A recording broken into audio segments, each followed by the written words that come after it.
आपकी जमात के अहम रुकून हैं तलाल चौधरी, माजी में बहुत एक्टिव भी रहे हैं, उन पर तशद्दुद की इत्तलात हैं। आपने खैरियत मालूम की उनकी? क्या मालूम हुआ है, कहाँ है वो, कैसे हैं? जी बहुत शुक्रिया जी।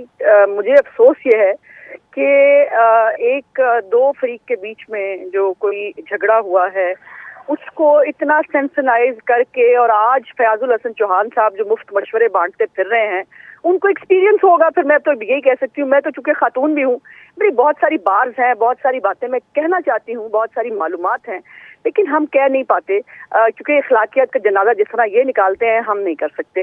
देखिए, ये इनको कितना ख्याल है औरतों का, कितने ये औरतों के जो है वो हमदर्द हैं। अब वो मैं पुरानी बातों में नहीं जाना चाहती। इनकी पार्टी के अंदर क्या क्या मामलात होते हैं, इनके ये सब इनकी पार्टियों में होता है, हमारी पार्टी में नहीं होता।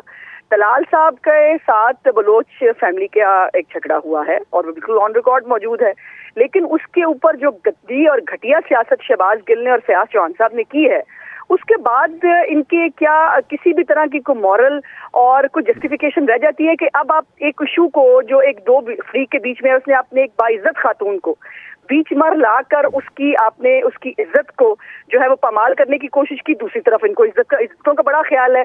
इनको कितना इज्जतों का ख्याल है, कितना ये बहू बेटियों को जानते हैं, वो आपको भी मालूम है, मुझे भी मालूम है। लेकिन जाहिर है मेरी कुछ अखलाकियात की और मेरी आप ठीक कह रही है, दोनों जानिब से ही सियासी तौर पर ऐसे मामलों को कैश करने की कोशिश नहीं करनी चाहिए।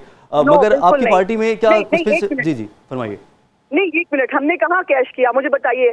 एक वाकया हुआ था इनकी खातून का, एक अपने आयशा गुल अलैहि साहब का मामला है, उससे पहले दीगर मामलात हैं, दोनों जानिब से इल्जामात लगते रहे। मैं उसका नाम भी नहीं लेना चाहती, लेकिन ये मजबूर कर रहे हैं, इतना जिद कर रहे हैं, और फिर बार बार मरियम नवाज को बीच में ले आना। मरियम नवाज के सारे मामले से क्या ताल्लुक है? इतने खौफजदा है ये मरियम के उससे कि जहां नहीं भी बात बनती, अब इस इशू के ऊपर भी सियासत करके मिलायन करके दो खानदानों की जो है वो इज्जत को पामाल करने की नाकाम कोशिश की है फयाजुल हसन चौहान ने, और खुद एक्सपोज हुए हैं। ये तब्दीली है, ये है नया पाकिस्तान, जहां पर आप खामखा एक खातून को, उसके नाम को आप गंदा करने की कोशिश करेंगे अपनी सियासत के लिए। आई एम सॉरी, ये सियासत और ये जो है बिल्कुल ऐसी सियासत नहीं होनी चाहिए। मतलब ये फरमाइएगा कि आपकी पार्टी में पिछले कुछ अर्से से क्या तंजीम नौ का सिलसिला चल रहा है, तंजीम साजी हो रही है इस सिलसिले में, जैसे तलाल साहब भी कह रहे हैं?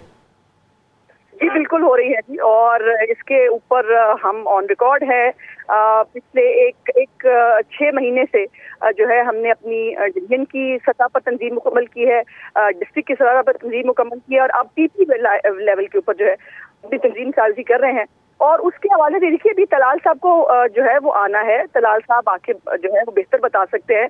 हो सकता है कुछ झगड़ा दिन में हुआ हो और कोई मामला दिन में हुए हों जिसके ऊपर इनको गुस्सा हो, और वो झगड़ा जो है वो इस नौयत तक पहुंचा के हाथापाई हो गई। लेकिन उसके ऊपर इतना सेंसलाइजेशन करना, उसके ऊपर जो है वो एक खातून को बीच में ले आना, उस घर की खातून के ऊपर वो कीचड़ उछालना, ये कौन सी सियासत है? ये कहाँ लिखा है? हमेशा ये औरत का नाम इस्तेमाल करके ही सियासत करेंगे। इतनी रह गई है इनकी सियासत, इतनी घटिया लेवल पे ये उतर आए हैं कि अब औरतों के नाम पे सियासत करनी है, अगर औरतों के नाम पे सियासत करनी है। ठीक है, बिलाशुबह ऐसे मामलात पर सियासी पॉइंट स्कोरिंग नहीं करनी चाहिए, मगर अफसोस की बात यह है कि पाकिस्तानी सियासत का एक अहम हिस्सा रहा है। बहुत शुक्रिया आपका उस्मा साहिबा।